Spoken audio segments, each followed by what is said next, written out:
माणसाचा मेंदू कॉपी होणार? आता मशीन समजून घेणार तुमच्या भावना.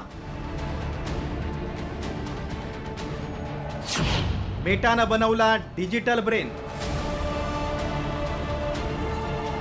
तुमचा आवाज, भाषा आणि तुमच्या भावना आता फक्त तुमच्या पुरता मर्यादित राहणार नाही, कारण मार्क झुकरबर्गच्या मेटा कंपनीनं तंत्रज्ञान विश्वात एक असा धमाका केलाय ज्यामुळे मानवी मेंदू आणि मशीन मधील दरी कायमची पुसली जाणार आहे.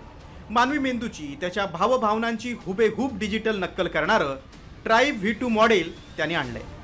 ट्राईब V2 मॉडेल हे फाउंडेशन मॉडेल असून मानवी मेंदूचा डिजिटल आरसा म्हणून काम करतं.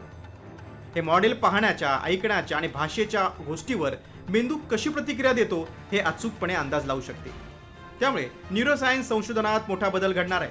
हे मॉडेल प्रामुख्यानं 3 टप्प्यात काम करतंय. पहिल्या टप्प्यात मॉडेल दृश्य, आवाज आणि मजकूर यांना डिजिटल स्वरूपात रूपांतरित करते. दुसऱ्या टप्प्यात मानवी मेंदू माहितीवर कशी प्रतिक्रिया देतो याचे पॅटर्न शोधते.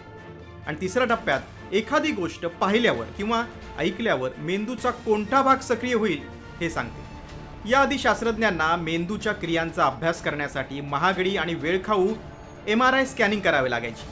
त्यात एका रंगावर किंवा आवाजावर मेंदू कशी प्रतिक्रिया देतो हे समजून घेण्यासाठी अनेक लोकांना मशीनसाठी तासनतास रेकॉर्डिंग करावी लागेल.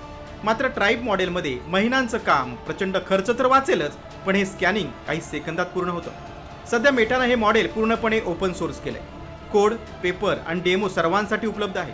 त्यामुळे न्यूरोसायंटिस्ट, AI संशोधक आणि डॉक्टरांना मेंदूच्या रहस्यांचा अभ्यास वेगानं करता येणार आहे. ब्युरो रिपोर्ट, साम TV न्यूज.